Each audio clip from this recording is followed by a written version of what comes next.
Di RH itu pola pikirnya adalah kita nggak buat orang cantik. Yang paling penting itu yang mesti kita tahu. Kita nggak buat orang cantik, tapi yang penting apa? Kita buat kulit orang sehat dengan produk dan layanannya kita. Cantik itu bonus. Semua orang cantik menurut kita. Semua orang cantik. Tapi yang jelas kita dengan adanya RH, yang kita harapkan bagaimana RH bisa menjadi aset bangsa. Di industri klinik kecantikan yang nomor 1 jadi aset bangsa kalau misalnya kita bilang, dan juga bisa bermanfaat untuk masyarakat Indonesia. Harapannya itu aja.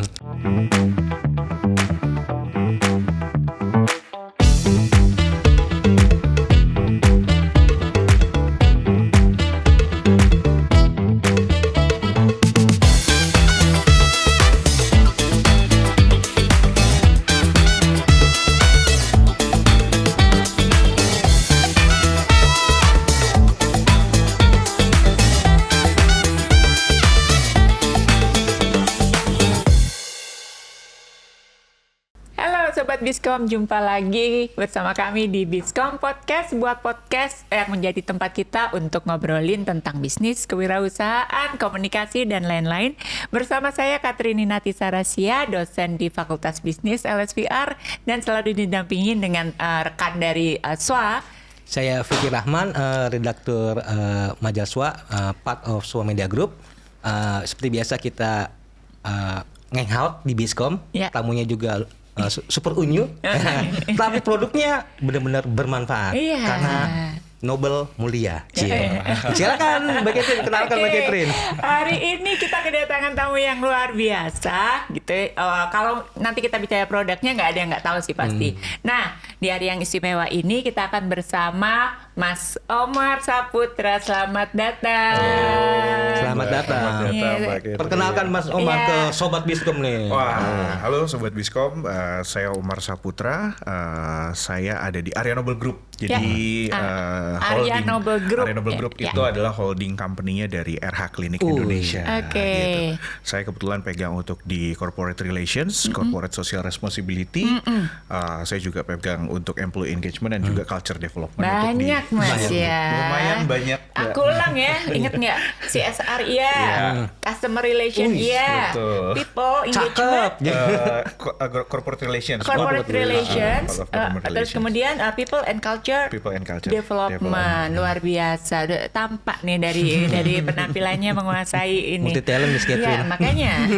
Oke, seperti yang tadi saya bilang, siapa yang nggak tahu RH Klinik gitu, sebuah klinik kita bilangnya di Derma Beauty ya, industri yang merupakan pionir buat banyak orang dari berbagai generasi.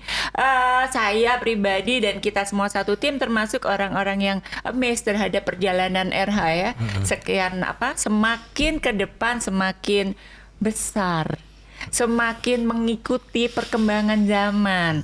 Layanan-layanannya semakin punya banyak pilihan yang menurut saya smart banget di tengah-tengah memang gempuran produk layanan di industri skincare dan lain-lain merajalela. Betul. Nah, pertanyaan pertama nih gitu. Langsung ya gitu. Oke. Membesar ya, meluas gitu. Tapi di samping kanan kirinya juga banyak banget pemain lain. Bagaimana RH menempatkan diri di situ, memposisikan bahwa RH adalah kami seperti ini? Oke. Kalau misalnya kita lihat dari industri, jadi ada 2 industri yang berbeda sebenarnya yang ada di posisikan di RH. Satu adalah industri klinik, yang satu adalah industri skincare. Kalau skincare kita tahu di Indonesia pemainnya banyak sekali. Benar. Bahkan based on data dari pemerintah juga pertumbuhan skincare itu luar biasa sekali ya, gitu, dan market share-nya udah bisa sampai 20 triliun lebih. Nah, kita starting dari klinik. Pertama kali klinik itu dibangun itu di tahun 98. Kita starting itu dari satu klinik dulu. Oke, di mana yang pertama ya? Kemanggisan. Oh, yang di Kemanggisan. Di Kemanggisan Raya itu jadi klinik paling legend masih lah. Bertahan ya sampai sekarang masih bertahan. Dari situ kita mengembangkan. Sekarang in total kita RH Clinic Group, ada RH dan Dermis Max, kebetulan sister brandnya RH. Itu sekarang sudah ada 123. Dari Aceh sampai ke Maluku. 123. Klinik ya itu berarti jatuhnya ya. Klinik. Kalau skincare kita mungkin ada lebih dari 250-an SKU. gitu. Nah, memang ada dua industri yang berbeda dalam satu company kita. Kita melihat ini bukan sebagai salah satu bukan sebagai salah satu hambatan buat kita, tapi justru sebagai salah satu potensi untuk kita tumbuh dan berkembang. Karena kita ngelihat klinik nih marketnya beda sendiri, skincare nih marketnya beda sendiri. Kita punya loyal customer luar biasa banyak sekali, dan itu yang kita maintain. Dan sekarang kita keluarin sister brandnya kita, itu ada Dermis Max. Nah itu untuk menggrab customer baru juga, gitu. Dan juga untuk produk skincare ini kan bisa menyeluruh, Mbak. Produknya mulai dari bahkan sekarang udah ada sampai skincare untuk anak-anak ya, walaupun kita tuh ada namanya Little RH juga. Kita punya dari mulai anak-anak sampai dewasa kita juga punya. Jadi memang ada diversifikasi produk, diversifikasi layanan, dan itu yang membuat kita sampai saat ini terus berkembang. Dan di RH sendiri itu dituntut kita untuk tim riset and development-nya itu selalu punya hal yang baru dan juga untuk terus berinovasi. Ya kita tahu memang sebuah bisnis harus tetap selalu berinovasi untuk mengembangkan mereka punya market value-nya ya, seperti itu. Itu sih mungkin yang bisa kita lihat gitu, dan bisa saya jawab. Kebayang nggak sih Mas Vicky, maksudnya gini, jadi kalau saya ya sebagai awam melihat bahwa berarti range dari RH Klinik ini untuk kliennya ya itu umurnya sangat lebar ya, mulai dari remaja mungkin? Dari remaja sampai yang seumuran kita nih Mbak gitu ya, Mas Vicky ya. Mungkin kalau saya ikutnya Gen Z ya kalau saya saya apa? Masuk dia baby boomers ya. Saya Gen Alpha nih kalau gitu. Gak apa, tapi memang range-nya karena kan ya kita ngomong di RH itu pola pikirnya adalah kita nggak buat orang cantik. Yang paling penting itu ya mesti kita tahu, kita nggak buat orang cantik, tapi yang penting apa? Kita buat kulit orang sehat dengan produk dan layanannya kita. Cantik itu bonus, semua orang cantik menurut kita. Semua orang cantik, mau yang hitam, mau yang kuning, mau yang coklat, mau yang putih, semuanya sama, equal gitu. Tapi apakah mereka kulitnya sehat apa enggak? Benar. Nah itu yang jadi concern kita. Makanya dan kita juga di dalam ya di company itu kita dituntut banget sesuai dengan area noble purpose. Kita tuh punya purpose nih nanti kalau misal kita ngobrolin masalah people ya, gimana people development-nya, kita punya purpose. Yang pertama adalah kita dituntut untuk bikin cutting edge solution untuk our customer kita. Itu untuk sisi eksternalnya. Tapi kalau misalnya untuk internalnya, kita dituntut buat apa? Kita sebagai karyawan harus tahu, kalian tuh tujuannya kerja apa sih? Dan yang kedua adalah gimana caranya hidup kita untuk sukses. Purposeful life and successful life. Itu yang benar-benar pengen di-develop sama RH. Jadi cutting edge solution untuk para customer-nya kita, dan juga gimana kita punya hidup yang bertujuan yang sukses. Gitu. Jadi balance nih antara internal dan juga eksternal. Gitu. Jadi sempat disinggung cutting edge solution kan R&D dan sebagainya itu bagian dari itu ya? Iya. Nah katanya pakai intelligent solution itu kayak apa ya teh? Wah sekarang siapa sih yang nggak pakai AI Mas? Iya. Mas Vicky aja fotonya bisa kita edit nih, bisa jadi ngomong ya gitu ya. Rezekinya juga bisa edit gini. Kalau itu saya juga mau nih di belakang nomornya ya. Silakan gimana Mas? Oke, jadi AI ini emang nggak bisa kita pungkiri ya, nggak bisa kita lepas lah. Semua pasti udah akan ada AI gitu. Kita termasuk sebagai salah satu penggagas untuk pengguna AI, artificial intelligence di bidang industri klinik kecantikan. Kenapa? Sekarang hampir semua klinik kecantikan itu punya namanya skin edge detector atau skin check, gitu ya. Tapi siapa yang bawa pertama kali ke Indonesia? Siapa yang pertama kali pakai? Aku belum tahu. Kita. RH. Iya. Kita pertama kali bawa itu. RH Mas. RH. Kaget dong. Iya. RH. Wow. Gitu. Tapi kita yang pertama kali bawa itu, dan kita benar-benar ingin memanjakan customer kita, dan juga itu mempermudah proses sebenarnya ya. Jadi AI itu bukan hanya gaya-gayaan, tapi itu adalah part of our business process gitu untuk mempermudah. Kita selain kita bikin skin edge detector, kita sebenarnya punya satu yang menurut saya ini oke banget gitu ya. Kita punya aplikasi namanya RH Buddy. Oh iya. Di Play Store sama di Play Store sama di App Store gitu. Jadi ini layanan dari hulu sampai hilir Mas. Gitu. Kalau misalnya kita lihat, dan boleh monggo kalau mau dicek, ya misalnya ya kita lihat kompetitor-kompetitor lain atau klinik-klinik lain ada yang punya aplikasi sehebat ini menurut saya. Kenapa saya bilang hebat? Mulai dari appointment dokter sampai telekonsultasi, sampai beli produk yang skincare, beli produk racikan tapi harus wajib dengan telekonsultasi dan juga resep dari dokter. Terus yang ketiga adalah kita bisa beli treatment di situ. Dan yang keempat, kita relatein aplikasi kita ini sama ESG. Apa? Jadi kalau customer punya produk-produk kosongnya RH atau empties kita bilang, botolnya, mereka tinggal pesan di situ, mereka bisa di pick up. Dibawa ke klinik. Walaupun satu, walaupun satu. Jadi kita pengen bikin integrated solution buat customer-customernya kita. Itu yang buat saya artificial intelligence sesuatu, tapi gimana caranya artificial intelligence ini jangan salah digunakan. Tapi gimana kita pakai AI ini untuk memudahkan bisnis proses, dan yang kedua karena kita base-nya customer centric, kita memudahkan untuk customer kita dan kenyamanannya mereka. Jadi mereka mau datang ke klinik nggak perlu lagi datang ke klinik pakai ngantri-ngantri gitu ya, nggak perlu ya, tinggal buka apps-nya, klik mau konsul dokter langganan ini jamnya sekian, oh masih ada slotnya, oke. Ya udah datang, nggak sempat konsul nih ke klinik, ya udah kita bisa telekonsultasi. Telekonsultasi dapat misalnya dapat produk atau dapat prescription, ya udah nanti dimasukin by system. Habis itu nanti kalau misalnya untuk produk prescription karena memang itu harus ada cara pemakaiannya, mau nggak mau customer mesti datang ke klinik karena kita itu sesuai dengan regulasi. Belum bisa tuh produk prescription, produk resep itu dikirim ke kita tuh belum bisa. Iya. Customer centric, pakai teknologi. Tapi kan sobat Biskom kan nggak hanya wanita ya. Ada juga cewek-cewek, cowok-cowok metroseksual atau menuju metroseksual gitu ya, ya. Itu gimana sobat Biskom yang dari kalangan cowok itu pengen ke RH itu kan kadang-kadang ragu, mereka padahal sultan loh, walaupun sultan Priok ya gitu. Tapi tetap sultan gitu. Gimana supaya mereka nggak canggung ya? Mas Vicky usia berapa? Aku ya 17 year old gitu ya. Nggak apa-apa ya, saya nanyain usia gitu ya. Iya. Aku paling banyak generasi X aku. Teman-teman kalau misalnya kita ngelihat dari yang laki-laki gitu ya, treatmentnya paling banyak treatment rambut sebenarnya. Iya. Treatment rambut itu dan juga kita memang mengeluarkan produk-produk kayak misalnya ada hair grow, dan juga kita punya serum, kita punya sampo dan yang lain. Itu memang banyakan buat rambut. Jadi kita ngelihat, loh ternyata marketnya di laki-laki bukan metroseksual, mohon maaf tadi Mas, ternyata tapi rambut juga bermasalah karena buat kita nih laki gitu ya, rambut tuh udah sesuatu mulai tipis gitu itu transisi ya. Mulai tipis udah kayak udah insecure sendiri. Oke. Gitu. Mas Vicky mungkin rambutnya masih tebal, coba nanti mungkin 5 tahun 6 tahun lagi kalau nggak dirawat dengan baik, kalau nggak dijaga dengan baik, wah siap-siap aku ke kemangisan ya berarti ya.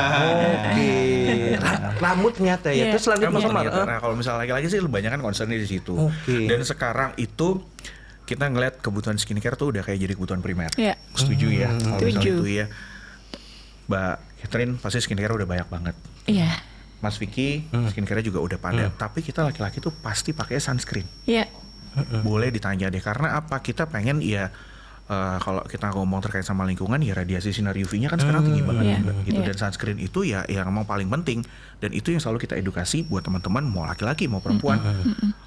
Basic foundation kulitnya kita adalah pakai sunscreen.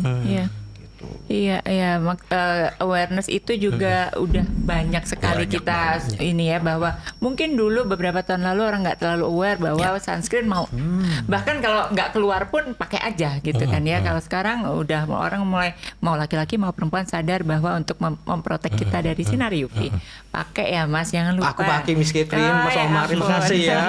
Aku benar-benar terbantu. Oke, Sobat Biskom, kita break dulu ya. Setelah ini kita akan lanjutkan obrolan yang lebih seru bersama Mas Omar dari RH Clinic. RH Clinic and?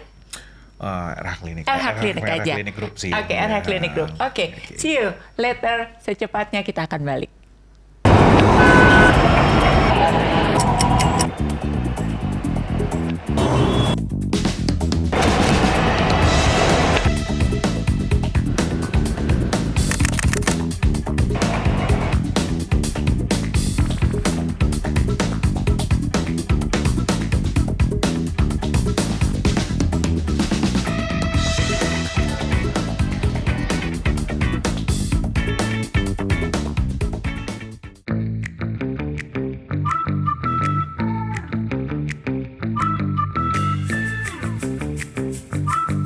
Studying at Elsevier is always fun with international vibes. Studying at Elsevier is always creative.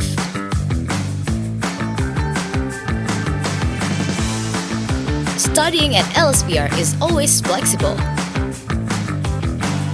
studying at LSPR is always effective and also one step ahead.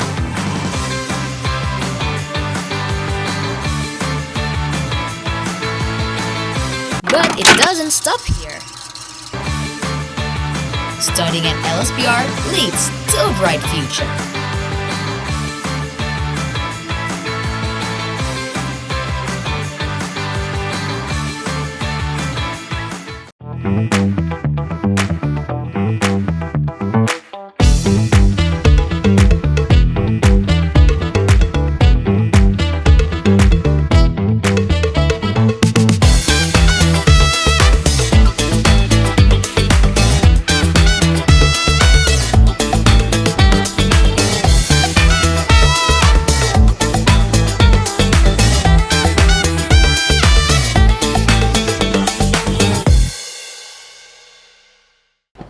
Sobat Biskom, kembali lagi bersama kita di Biskom Podcast, melanjutkan obrolan seru tentang bagaimana sih kiprah RH Klinik ini semakin melebarkan sayap.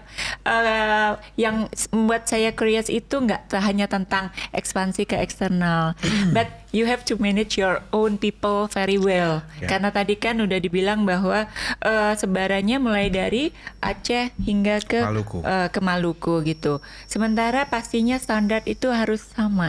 Ya. Setuju. Bagaimana itu bisa bahwa mau kita ke RH Klinik yang ada di Jawa Tengah maupun di Ternate katakanlah gitu akan mendapat sama RH dimanapun itu sama. Bagaimana tuh Mas?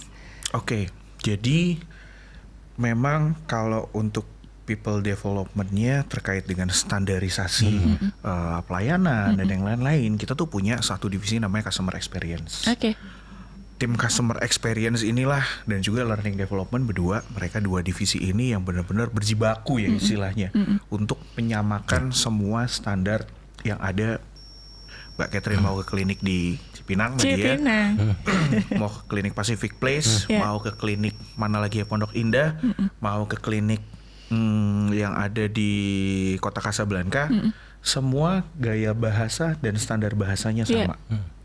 Nah itu ada dua tim itu yang memang di-develop oleh RH yang untuk menyamakan semua standar bahasanya, bahkan even sampai SOP penanganan dan yang lain-lain semuanya sama. Tapi susah nggak sih, pertanyaannya kan gitu ya? Susah Mbak. It's challenging pasti. Challenging, apalagi kita ada di Aceh sampai Maluku yang dimana banyak perbedaan culture, banyak perbedaan gaya bahasa, banyak perbedaan cara pandang terhadap sesuatu. Iya, dan mungkin juga konsep cantiknya juga beda. Tapi itu kayanya Indonesia. Beragam. Dari keragaman itu kita bisa menjadikan satu karena apa? Karena kita mau membangun untuk company ini bersama. Nah, itu tugas saya untuk menanamkan ke masing-masing mereka. Kita nih harus jadi part of solution untuk orang-orang. Kalau kita aja tidak bisa menyamaratakan bahasanya kita nggak bisa menyamaratakan standarnya kita, dan juga cara berpikirnya kita, gimana kita mau bisa menjadikan sebuah solusi untuk orang-orang.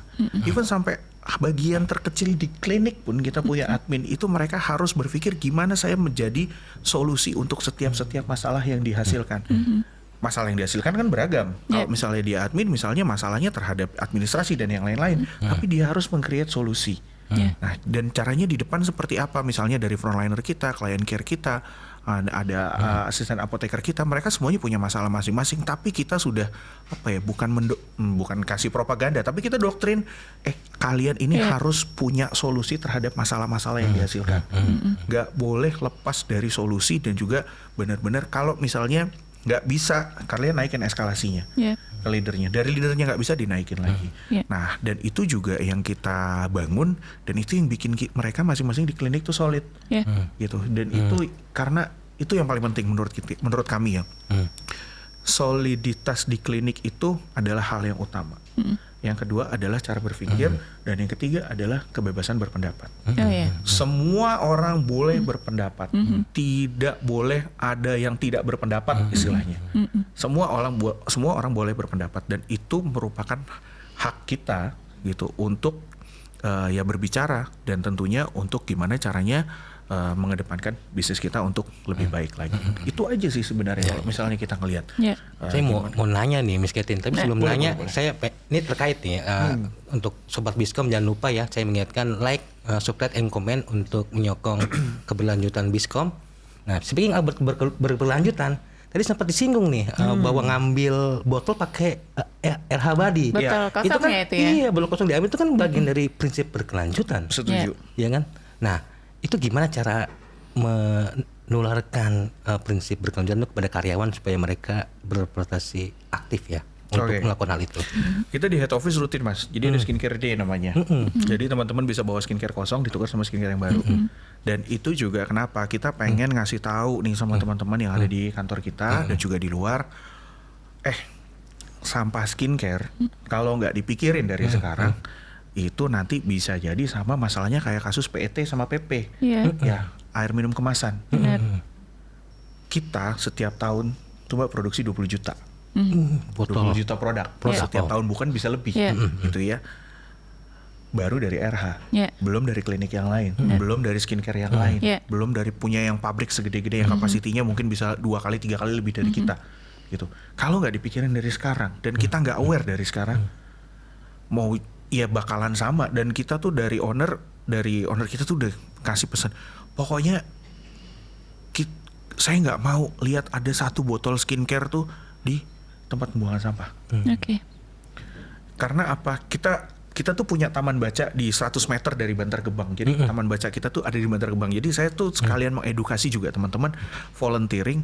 Yuk, kenapa sih botol skincare kita mesti balikin dan kenapa mesti kita olah? Ikut yuk, ajak main, ngajarin anak-anak. Di mana Mas? Bantar Gebang. Ih bau, katanya gitu kan. Ya bau, warnanya itu sampah. Tapi sekarang udah nggak terlalu bau karena musim panas. Kalau musim hujan luar biasa. Kita ajak ke situ. Lihat nggak ada berapa gunung? Hitung gunungnya, dia bilang gitu. Di Bantar Gebang tuh ada berapa gitu. Dan itu sampah-sampah yang nggak bisa dikelola. Makanya kenapa kita ajak teman-teman bijak berskincare. Kita mulai dari internal dulu Mas. Baru kita ajak ke eksternal. Nah di eksternal ternyata hype-nya luar biasa Mbak. Gitu. Awalnya kita ngadain program, ada namanya program Start to Change. Program Start to Change itu adalah kita mengajak customer kita untuk tadinya awalnya balikin sendiri ke klinik. Belum pakai aplikasi RH Body gitu Mbak. Gitu. Akhirnya kita Start to Change itu tadinya cuma di Jabodetabek aja. Gitu di Jabodetabek awal kita mulai kok masih sedikit nih. Akhirnya kita mulai woro-woro, kita mulai iniin lagi. Akhirnya kita tahu nih nggak ada istilahnya untuk yang menarik perhatiannya mereka buat balikin empties-nya. Akhirnya kita bilang yuk balikin 5 botol kita tukar voucher. Balikin 15 botol kita tukar, misalnya vouchernya bertahap 10.000 sampai 25.000 bahkan sampai voucher 100.000.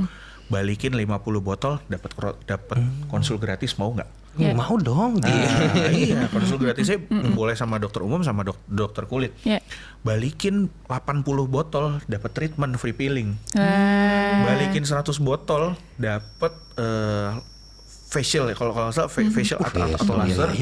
Pokoknya nilainya rewardnya sampai 1.500.000. Lovely banget itu Mas Angga. Itu antusiasme klien dari RH sendiri menyambut itu? Awal kita bikin itu kita setahun itu cuma mengkolek sekitar 260 kilo. Setahun itu udah Jabodetabek ya. Lama-lama kita lebarin sampai di tahun ini semua klinik kita udah bisa nukerin.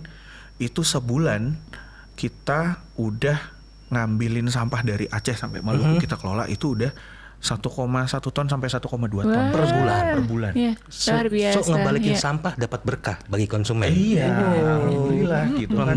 Bahkan dari sampah ini yang di DKI Jakarta, kalau Mas tadi bilang dari sampah jadi berkah, kalau saya dari sampah jadi sekolah. Kita bisa kebang ya. Kita CSR bisa, nih. Jadi dari sampah kita itu kita bisa memberikan beasiswa kepada 30 anak. Kita kerjasama sama salah satu NGO namanya Nara Kreatif. Dia yang mengkolek sampah kita di beberapa daerah. Dan kita juga dia bikin bank sampah sentral buat kita. Ada di daerah Jakarta Timur. Mas kita bikinin bank sampah sentral, jadi sampahnya RH yang dari Jakarta kita kumpulin di sini. Nanti hasilnya kita olah, terus kita bikin satu misalnya komersialisasi, misalnya kayak dibikin untuk goodie bag atau apa gitu ya, misalnya jadi pouch dan yang lain-lain jadi hiasan. Nanti kita jual, profitnya kita bagi 2, mau nggak? Profitnya kita bagi 2 gimana maksudnya? Saya kaget kan. Iya Mas, jadi profitnya ada buat emas. Oh, kita nggak bisa, saya bilang gitu. Enggak, maksudnya buat emas tuh buat dana kegiatan CSR. Kita masukin jadi beasiswa untuk anak-anak putus sekolah yang ada di Kampung Rambutan, di Taman Mini dan daerah lainnya. Wah, saya bilang oke, seneng banget saya kayak gini. Jadi tuh barang saya bilang gitu. Masuk berapa? Akhirnya pertama kita beasiswa tuh cuma 5 anak. Sekarang akhirnya sudah ada 30 anak yang kita pastikan bahwa mereka itu dapat beasiswa dari hasil skincare-nya RH. Nah, jadi menemukan sendiri rantai pasok ya Miss Catherine. Supply chain-nya kan nemu sendiri ya, ngebentuk sendiri ya ekosistemnya ya. Jadi kalau misalnya sekarang kan kita fokus sama kayak Menteri LHK yang baru gitu. Kalau misalnya kita ngobrol kan dia bahas fokus masalah ekonomi sirkular ya. Kalau kita multiple impact-nya bukan hanya ke ekonomi sirkular, tapi education sirkular nih kalau misalnya kita lihat udah sampai ke pendidikan. Ternyata dari sampah bukan hanya bisa gerakin ekonomi, tapi gimana caranya bisa menjamin pendidikan anak-anak putus sekolah. Nah itu saya seneng banget, makanya pas saya ketemu itu dari tim Nara Kreatif saya bilang, oke, kita partneran, lo leverage lagi, gedein lagi areanya, jangkauannya. Habis ini kita ngobrol project untuk gimana caranya kita develop anak sekolah ini biar jadi bagus. Karena menurut saya masih PR dari kita tim CSR adalah bayarin sekolah itu udah sesuatu sampai mereka lulus. Tapi gimana caranya kita bisa mereka dapat pekerjaan. Itu jadi satu PR lagi buat jadi kita. Sampai hilirnya lagi. Supaya mereka dapat pekerjaan gitu. Mereka dapat kerjaan dan kita expect banget mereka bisa dapat beasiswa dari kita, mereka udah lulus dari kita dan itu dari sampahnya RH, nantinya mereka bisa kerja di kita. Kita pengen banget, tapi itu kan jadinya benar-benar dari hulu sampai hilir dan mereka juga kerja pasti udah, wah gue udah dibiayain ini company nih gitu istilahnya, tapi ya walaupun hanya dari empties, dari botol skincare gitu bisa sampai situ. Nah itu yang saya sampai wah seneng banget lah gitu ketemu anak-anak itu. Gitu. Vibes-nya ESG nih Miss Catherine. Iya makanya kan. Jadi kalau kebayang nggak sih Mas Vicky, ini misalnya kita baru mendengar dari satu RH nih gitu melakukan suatu tadi ada movement yang impact-nya luar biasa. Kebayang nggak sih kalau banyak lagi perusahaan-perusahaan yang punya visi yang sama, banyak banget kita bakal kebantu.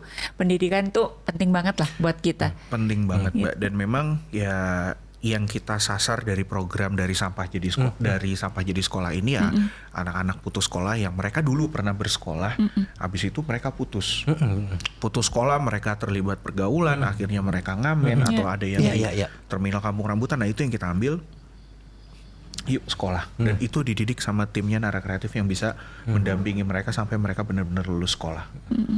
Mas Omar, kebayang nggak yang tadi dilakukan sekolah itu yang ngasih beasiswa itu bisa jadi talent pool bagi Noble Group? Kebayang banget. Bisa jadi talent pool karena engagementnya bagus. Bagus. Tapi sekarang sampai saat ini baru 30. Baru 30 ya. Baru tahap awal ya. Awal gitu. Kalau misalnya kita 30 itu di Jakarta aja kita udah ada 43 klinik ya. Di Jakarta aja baru 43 klinik. Kalau misalnya kita jadiin talent pool, tentunya mereka nanti kan mesti siap untuk ditempatkan di mana aja. Nah itu yang mesti kita gali lagi. Gitu. Total berapa klinik sekarang Mas? 123. 123. Itu termasuk yang RH Logi yang hanya buat beli skincare nggak? Kalau klinik 123 dari Aceh sampai Maluku, cuma kalau produk itu ada lebih dari 250 SKU kita. Ya, yang kita beli produk tapi tanpa ada kliniknya itu juga banyak ya, ada di mana-mana. Dan kemudian kita melihat bahwa ada klasifikasi klinik nih, ya nggak sih? Betul. Yang katakanlah dari Mas Omar sendiri nyebutnya gimana? Sebenarnya kita lagi nge-rebranding, nge-rebranding RH itu nih sebenarnya unik sih kalau ngobrolnya sama Suani kan, Soa kan masalah brand, branding, communication dan yang lain-lain. Ada diversifikasi di zaman yang sebelumnya. Itu kita ada 4 jenis klinik. Kita ada RH Derma Center, kita ada RH Klinik, kita ada RH Skin, terus kita ada RH Apothecary. Nah, cuma setelah kita melihat kayaknya, oh ini kok customer jadi ngelihatnya, oh RH Apothecary bedanya apa sih? Gitu. Akhirnya sekarang kita rebranding jadi 2. Yang pertama adalah RH Ultimate. RH Ultimate. Semua yang ada di mall, semua yang ada mereka berdiri sendiri atau stand alone, itu jadinya RH Ultimate. Tapi ada RH Sentral. RH Sentral ini istilahnya benar-benar satu klinik besar yang di situ paling lengkap dari sisi layanannya, dari sisi mesin-mesinnya, dari sisi dokter-dokternya. Tapi bukan berarti RH Ultimate ini tidak bisa menangani, gitu. Tapi kalau misalnya memang ada pasien dengan kondisi tertentu yang tidak bisa ditangani di RH Ultimate, bisa di refer ke RH Sentral. Kita rujuk ke sana. Sama aja kayak sekarang sistem rumah sakit lah. Sistem rumah sakit kan ada sistem rumah sakit tipe C, tipe B, tipe A gitu. Istilahnya RH Sentral ini tipe A-nya lah. Itu klinik yang paling lengkap dan ada dokternya dan bisa melayani semua layanan. Nah, kalau sekarang sudah ada di titik ini ya, gitu kan, dari 1998 gitu dari Pak Dokter Roni, ya, yang kemudian itu berkelanjutan sampai sekarang, ini berupa awal mula dari keluarga atau memang bagaimana? Jadi Dr. Roni itu adalah bapaknya owner kita, honorary chairman-nya dari Area Nobel Group sendiri gitu. Kebetulan anaknya Bapak Ricardo Handoko, beliau yang melihat satu potensi dari bapaknya nih, kayaknya kalau praktek bisa sampai jam 2 malam sampai jam 3 malam nih. Background-nya gitu. Seperti itu. Iya gitu. Tapi kalau ditanya apakah owner kita dokter, bukan, beliau bukan dokter. Tapi beliau berpikir seperti dokter dan berlaku seperti entrepreneur, gitu. Itu yang saya salut gitu, yang saya benar-benar, dan cara berpikirnya juga luar biasa. Makanya itu kita dituntut untuk di kantor harus jadi pemberi solusi untuk orang lain dan diri sendiri.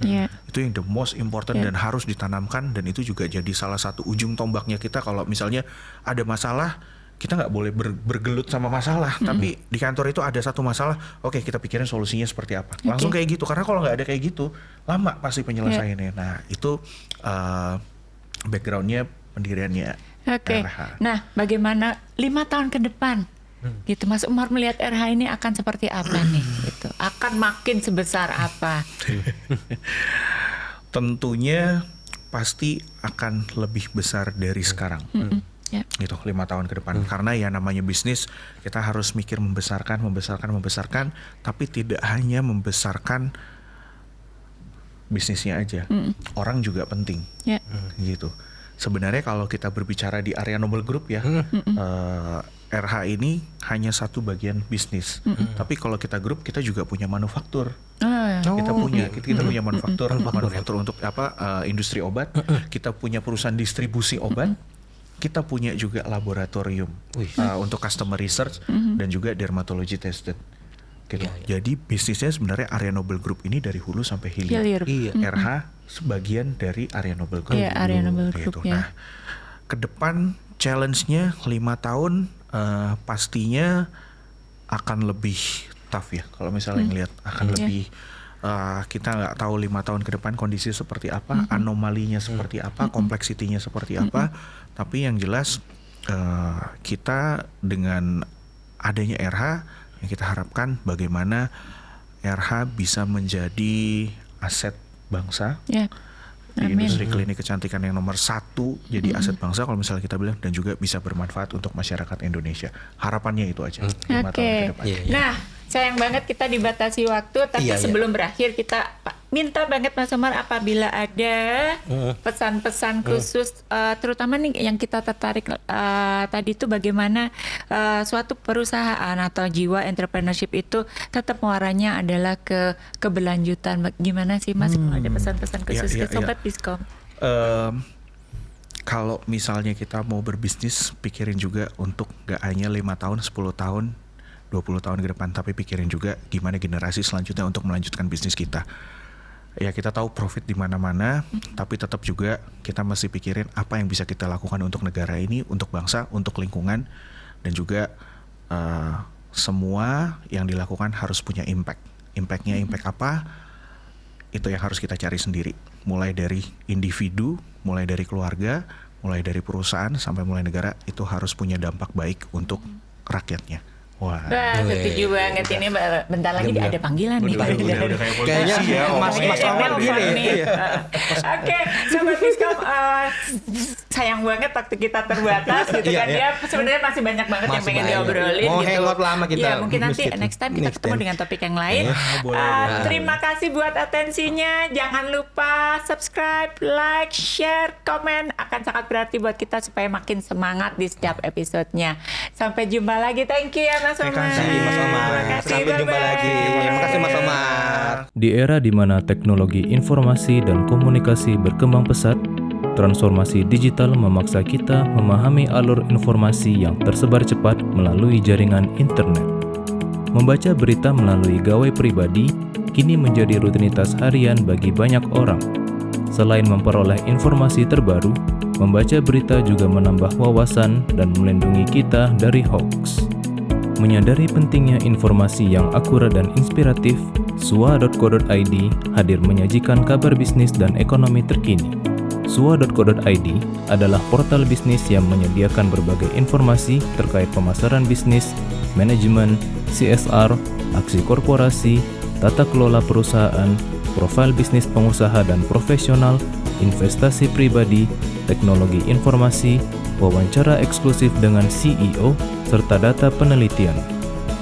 Kami tidak hanya menyajikan berita terkini, tetapi juga pembelajaran dari para pebisnis sukses, kisah perusahaan yang menginspirasi, strategi manajemen, pemasaran efektif, penciptaan kesuksesan bisnis, kewirausahaan, pengembangan karir, dan cerita sukses anak muda dalam berbisnis. Sua.co.id hadir di berbagai platform. Anda dapat mengunduh aplikasi kami di Google Play Store dan mengikuti kami di media sosial @swa-media-inc seperti Instagram, LinkedIn, X, dan Facebook. Saatnya menginspirasi orang lain dengan kesuksesan bisnis Anda melalui platform kami. Kunjungi sua.co.id dan temukan informasi bisnis yang inspiratif setiap harinya.